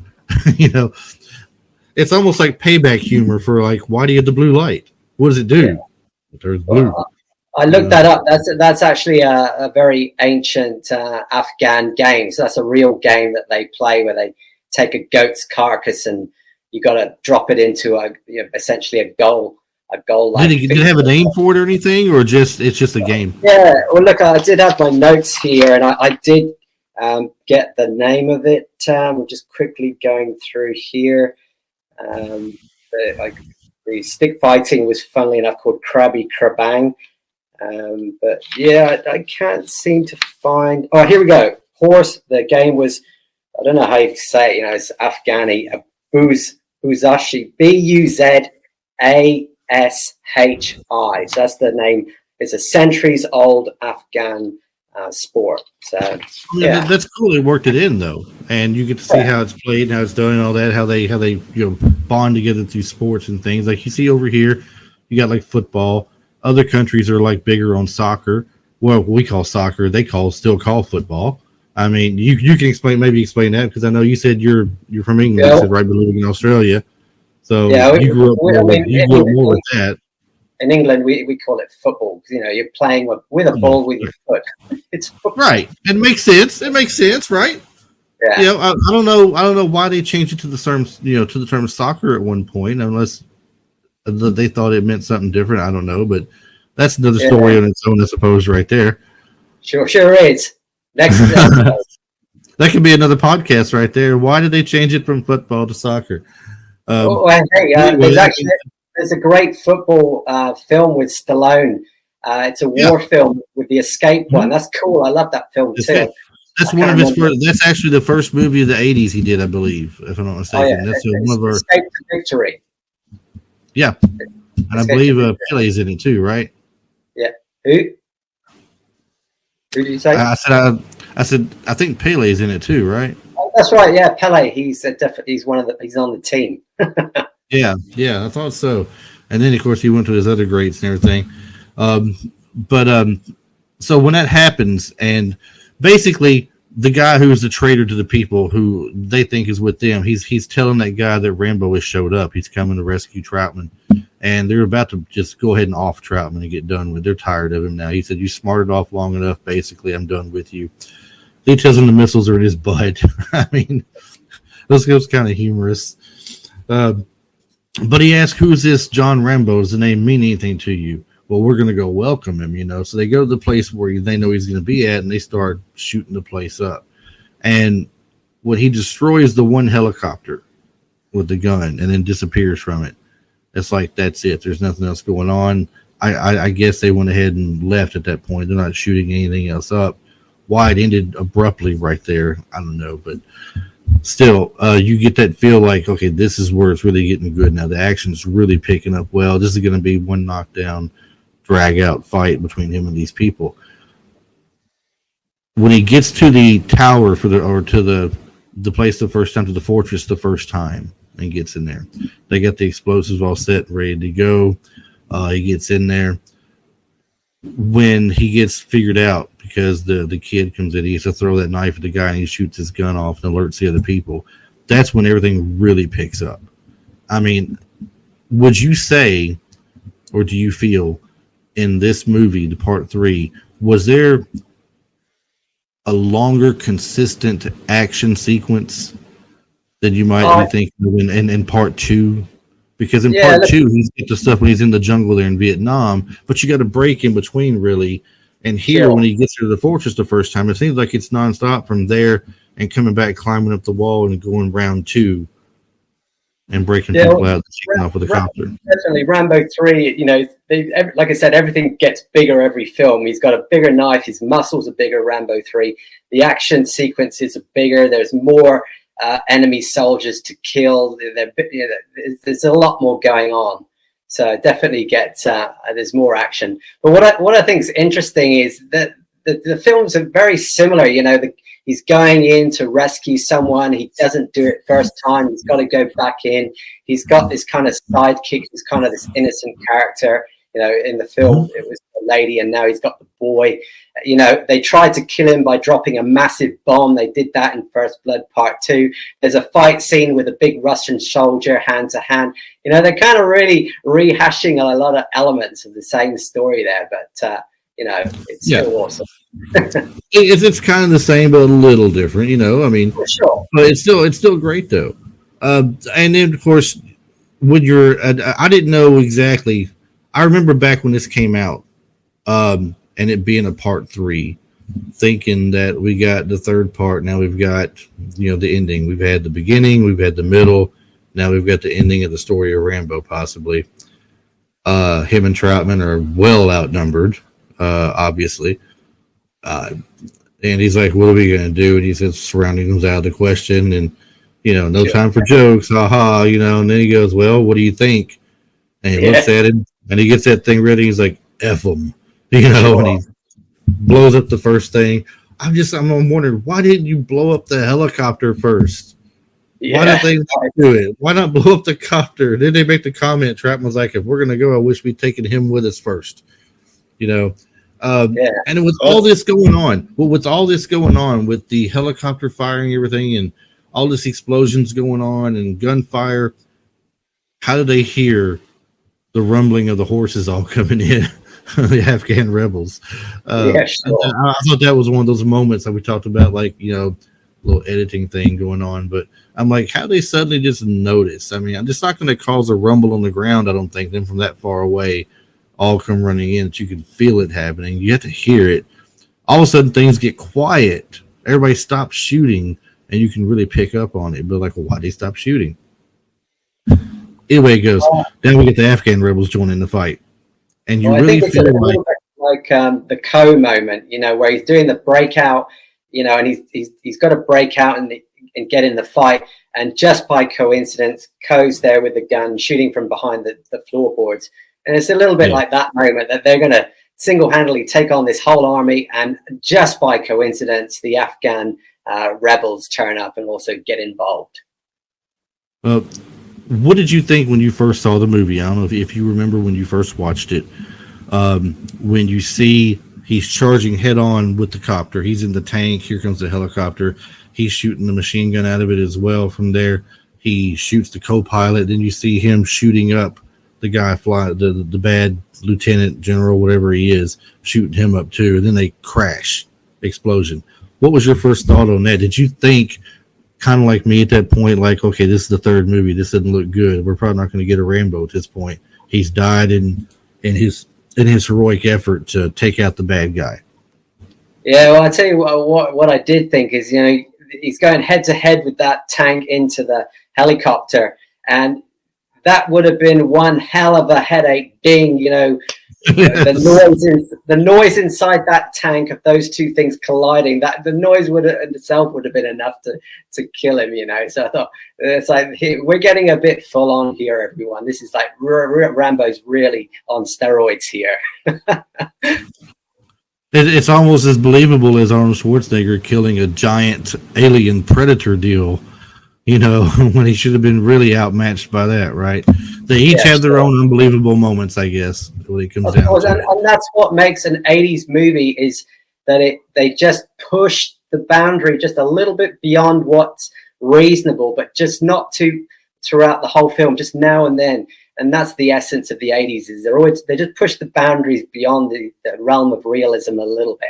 So, right. Yeah. Right.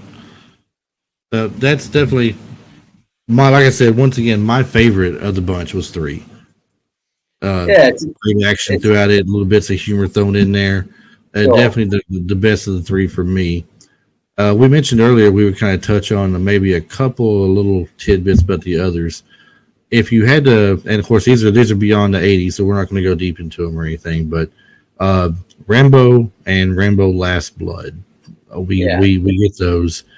And there's still no guarantee that he won't do another Rambo movie. He called it Last Blood, but that don't mean it's, there's no more movies coming out for Rambo. But I mean, does it not also seem like the further along they went, the more graphically violent Rambo got?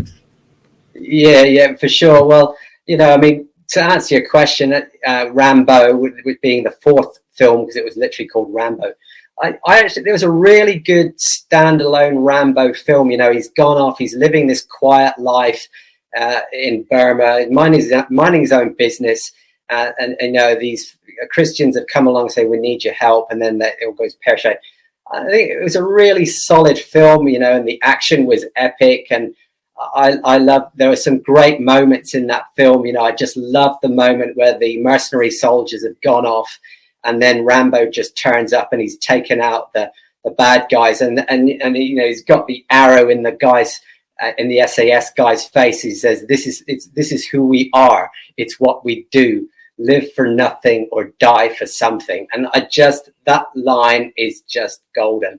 And one little quirky fact, that line that's actually been adopted, I believe I've read in articles, by the actual Burmese fighters, fighting this civil war. They've literally taken that line, live for nothing, die for something, as their freedom fighting call. And apparently Sylvester Stallone said that was one of his most proud moments, is that he's made this film, to highlight the plight of the people, and they've actually adopted, the essence of Rambo in their fighting spirit. So that's pretty cool. And then on Last Blood, look, I mean, I'm just not a big fan. I think I literally watched it, and I just felt it wasn't really Rambo. It's just they've taken this. It's not in the essence of all the films. Kind of have a continuous kind of story that you can buy into. But Last Blood was a little bit left of field, and it was just a reason to go off and kill and blow up a bunch of people, again. So I'm sorry, I'm not a big fan of Last Blood. And then, like what I mentioned, it gets more graphically violent in the 4th one. Rambo, he practically guts a guy. I mean, he stabs him, twists it, and slices back, and it's like guts him right there. It's falling out. It's just crazy. And then you got in the last one, in Last Blood, he practically, he's telling the guy, when he had killed the girl, he said, you cut my heart out. He said, I'm here to show you how that feels, or something along those lines. And he literally cuts his heart out and shows it to him. Yeah, sure. I'm like, it's really? It's the unfortunate consequence of sequels. In order to kind of, buy in the punters, they generally have to get more violent, more kills, or more extreme, more graphic. And I just think it just went a bit too far. And as I said, for me, it was just too far removed from the essence of who, John Rambo really was. And it is. Yeah. I mean, they want you to. It seems like they want you to see he's got a good retired life now. Basically, he went back home to his family. Yeah. Okay, he's going back home to his family. He's living a regular life there, and then I think it was his niece that gets taken. So, yeah. And then this activates. Partial Rambo comes out to go get her and everything. But still, I mean, then at the end of it, when she's dead, the full-fledged Rambo is reborn again, I guess. He's got booby traps set everywhere. He's blowing up his property. He's, like I said, he basically ripped the guy's heart out and showed it to him. All that was left was to put it in a paper sack and fold it up and hand it to him. That's all that was left from there. Yeah, sure. I wasn't a huge fan of the last movie either, just because when I think of Rambo, I think of some distant war going on somewhere where he's gone to help out or he's dragged into it. Yeah, that's what I think of when I think of Rambo. So the fact of what they did, I wasn't a big fan of it. And they show him at the end of it. He's taking a lot of damage on his own. He's sitting on his front porch in a chair.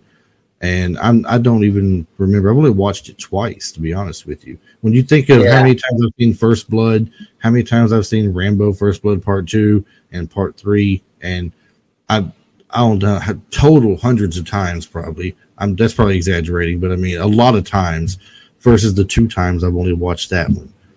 I can't even tell you if he was insinuated to die at the end or live, because I remember him taking a lot of damage and just plopping down on the chair, staring out at the distance,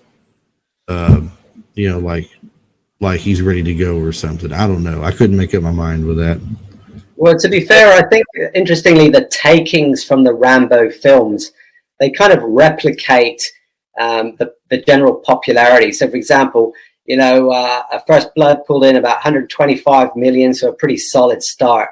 First Blood was the biggest film. It made 300 million.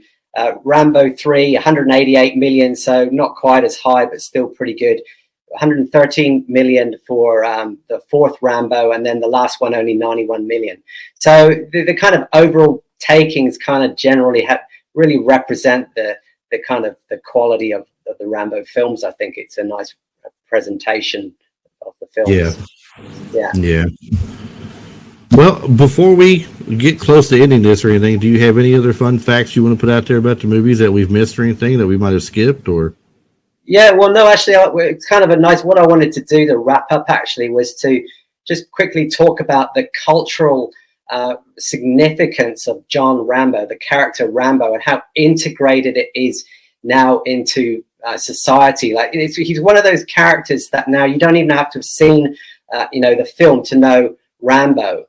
Also, the fact that he's been referenced so many times, like Ronald Reagan was quoted as, he quoted John Rambo in his foreign policy against Beirut. Like he literally saw Rambo First Blood 2, and the next day he's making a speech about the, whatever's going on in the Middle East, and he literally referenced that perhaps he should adopt the policies of Rambo, and all these kind of cultural integrations that he's been, they've replicated the film. There's Hot Shots. They make fun of it in Hot Shots. There's references, Tango and Cash, Rambo's a pussy, twins. He's referenced in so many other films. And also there have been so many, a really interesting thing, there's been quite a few kind of Rambo remakes. And I think one of the most interesting ones is that the Russians actually made their own version of Rambo and they spun it. So rather than an American going around killing Russians, they flipped it and obviously made it into a Russian going around killing Americans. So I'd actually be really curious to see that film. It was called Soul Voyage. And then there was a Kuwaiti version of it. And then apparently a couple of years ago, some people in India, they were looking at making Rambo film 2. And I don't think it got off the ground, but there's some images on the internet of, this Indian gentleman who looks very much like John Rambo, pretty pumped. And then one last one. There's a film, I don't know if you've seen it. It's called Hunted from 2003 with Benicio del Toro and Tommy Lee Jones. And the storyline... I know of it, but I didn't watch it, though. Yeah, well, the storyline from that film essentially replicates First Blood. It's about a crazed kind of ex-special forces soldier who's going around killing people in the woods, and then his old colonel has been brought in and trying to bring him back in. Yeah, so, it's just John Rambo, the character's just been heavily integrated into popular culture. And I don't know if I mentioned it already, he's actually in the Oxford English Dictionary, which is, it's basically the bedrock of the English language. If there's any word in the English language, you're going to find it in the Oxford English Dictionary. And he's become synonymous. It's become synonymous for, a tough lone warrior who can handle his own worth, who can do things on his own. So, he's the Rambo franchise has definitely left its mark, along, of course, with Rocky and as well. So I take my hat off to Sylvester Stallone. he makes some great films and pay homage to the guy. I'd love to meet him one day. Well, that would be awesome. I agree with you on that. I mean, because he was my favorite 80s actor. He was my absolute favorite 80s actor because you had so much he brought with Rocky and Rambo, and then, like I said, Tango and Cash. There was Lock Up. There was Over the Top he did, which was great. Cobra. I mean, he had so many fun, great movies, action movies. That he's the guy. If I had to pick between, him and Schwarzenegger, or man, I don't know. I don't want to throw Chuck Norris there because I'm a big Chuck Norris fan too. But I would say Stallone over Schwarzenegger to me any day of the week. Yeah, look, and Schwarzenegger's got great movies on his own. Don't get me wrong. I'm not trying to say Schwarzenegger was bad before anybody thinks that out there. Schwarzenegger was great, but I'm talking two different types of greatness when it comes to the movies. Schwarzenegger has a lot of great action flicks and very versatile with them. A lot of good one-liners. Most of the great one-liners in the movies came from Schwarzenegger movies, probably. Yeah, well, Schwarzenegger absolutely. Sure, his movies are riddled with one-liners, and you can find them on my shirts. But I've got a lot of respect for both of them. And just quickly, about Stallone, before he was making his movie career, he wrote the story of Rocky. And the guy literally, I think he had about $120 in his bank account. And he's taking this script around to production companies. And, of course, nobody wanted it. And finally, somebody said, oh, yeah, okay, I'm going to take it. I'm going to pay you $1 million for your script. And they didn't want to cast Sylvester Stallone as Rocky. And bear in mind, this guy was broke, and they were going to give him $1 million. He said no. He said, I don't want you $1 million. I'm Rocky. I'm in this film. So there is a man who is true to his creative art. He could have taken $1 million there and then, but imagine what direction his career would have gone if he took the $1 million. It would have been, I'm sure, a totally different path if it wasn't Sylvester Stallone as Rocky. Because Rocky came before Rambo. I mean, if you think about it, $1 million is a lot of money today, but think about it in the 70s, what $1 million meant. I mean, that was a lot, even a lot more money than just what it feels like. Especially if you're broke and someone says, hey, I'll give you $1 million. You've got to have a lot of discipline and to say no. And that, for me, really personifies who Sylvester Stallone is in terms of his creative talent and his commitment to his art of movie making and writing stories. Again, I said it before, I say it again, take my hat off to him. I completely agree with you. Definitely. Well, man, it has been a blast talking about Rocky, Rambo movies today. See, we got into Rocky at the end of it. It threw me off. I can't help it. But it's been a blast talking about these Rambo movies today and Sylvester Stallone in general. And I'm really glad that you were able to work it out to get on the show with us. For people who listen, not thinking about it, there's a huge time difference right now. He is literally talking to us from the future. Okay. From the future. So if you get the Powerball numbers that are winning right now, you let me know and I'll go ahead and write them down. We'll split it later. But I'm glad we were able to work this out to get you on the show, man. It's been really fun and really great. You know a ton of stuff about Rambo. It's really amazing. Yeah. And there's so many more movies, we maybe another episode chat about the Rocky franchise and then, we could go to Arnie and Predator. I mean, it's just riddled with one-liners and brilliant moments. And Arnie you're all. Hey, I'll tell you, like I tell everybody else that comes on here and co-hosts with me, you're always welcome back on the show if you want to come back on again. I don't have a consistent co-host. I jump around to different people, bring different people on. That way we get a different perspective from people here and there. It's not the same thing all the time. So anytime you want to come back on again, we'll work out ahead of time what we want to do. Maybe we'll do Rocky next time. Or maybe we'll we'll go from Stallone over to Schwarzenegger and talk about his, the Predator movie. Or we'll say the Predator franchise and talk about Schwarzenegger first and just go into that and the second one maybe with Danny Glover. Or we'll find something that fits us for sure, though. There's plenty of things out there we can break down and talk about that I have not done on this show yet. So, but once again, let's go ahead and just go back over everything we've gone over so far. If you will, one more time, tell everybody about your Instagram account and what it is, where they can follow you, and that you get your t-shirts at your store and everything. Tell them about that one more time. Yeah, thanks, Chris. So, all your listeners, I'd love for you to come and join me, because I talk about, movies on my page a lot, classic moments from classic films. So that's top_80s movies. So that's TOPP_AT with an S_movies, plural. And there you can get the link to my shop there, which is toptees.shop, TOPP. TEES.shop. And as I said at the start, exclusively for your listeners, if you use the discount code Rambo, you can get 10% off at all of the shirts. So I've got about 6 movies on there at the moment, and I'm constantly adding movies all the time as I design the shirt. So go over and check them out. I'm sure if you love this podcast about retro films, I'm sure you'll love my shirts. But as I said, love to see you on my page too, so we can continue the conversation to talk about these amazing movie moments. Absolutely, and I hope plenty of people buy shirts. Represent your movies that you like, people.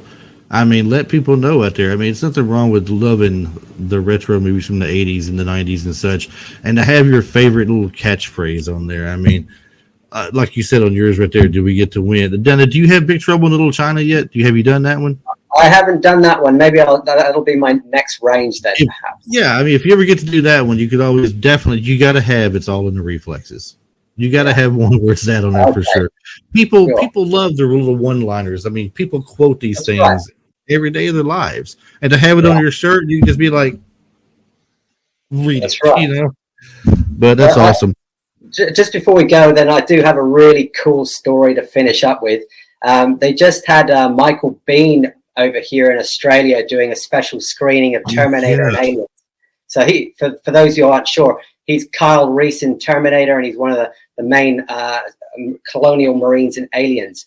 Anyway, I went to the event and I went to meet him, and I wore one of my Alien shirts with a reference to him. It's called Somebody Wake Up Hicks. And I presented him with that shirt, and he literally, his eyes lit up, and he said, "Hey, I love your shirt." And there and then he put on my shirt, Somebody Wake Up Hicks, and he wore it for the entire event to talk about the making of Aliens. And I was just blown away to think this is an 80s legend. He's wearing my t-shirt on stage for a packed house. It was one of the most coolest moments I've had this year, that's for sure. That is definitely awesome. It's got to be an awesome feeling too. It was awesome. And then, people just, it's like you said, everyone there was an Aliens fan, and I had the shirt on, and people coming up to me and saying, "Hey, I love your shirt. That's so cool." When you love the film, you know the lines you love. And that's why I created these shirts, is to, to relive the golden moments that literally make your heart warm, because you love those one-liners from all of these films. Absolutely, and I'm a huge fan of stuff like that. Like I said, to this day with my friends, we know it's coming too, and we'll start laughing for the other one gets it out, and we'll quote TV shows or movies. And one of my best friends to this day today, from the TV show Night Court, if you remember Night Court, John Larroquette. Well, there was John Larroquette, Harry Anderson, Marky Post, Richard Mall, Marshall Warfield. It's about, like it says, Night Court is what they're conducting. And there's a scene in one of the episodes where this little circus, small, crazy circus, gets brought in, where a fight happened at it, and some of the people come in, and one of the trapeze girls, who's very pretty, is talking to John Larroquette's character, Dan Fielding, who's known to be a womanizer or something. And he's telling her, and no matter how much you sweat, always hold on to the handlebar. So, I mean, out of the blue, sometimes one of us will just spit that out, and we'll just start laughing because it's so funny and reminds us of that better time to us and stuff. But absolutely. So once again, we're going to get you back on the show soon, man. Definitely, no doubt. And you and I will work this out whenever we can. Thanks, whether it's a few weeks away in December or after the first of the year, whatever's more easy, for you and everything, for sure, since we get this big time difference. For those of you out there who know the show, you can find this show pretty much anywhere out there where you download your regular podcasts. We're on iTunes, we're on Spotify, we're at iHeartRadio and Amazon Music and Google Music and all this good stuff.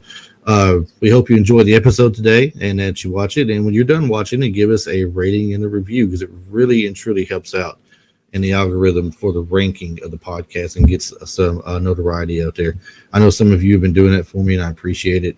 It has helped. The listening base has grown, and that's a huge deal to me. I mean, if I don't make 1 cent off this podcast, but I have 1,000 listeners, I would make my day completely, because people who enjoy this type of stuff, get to listen to the people like you that I bring on who are so knowledgeable with these things, and we can all just sit back and have a good time. If it brings joy to people later on, then that's more than worth it to me. Of course, if I happen to make $1 million, trillion, zillion dollars too, I'm not going to complain. Don't look a gift horse in the mouth, right? But it's been great. Thanks everybody for listening, and we will get you back on here soon. So that being said, we'll see everybody next week. Thanks, Chris.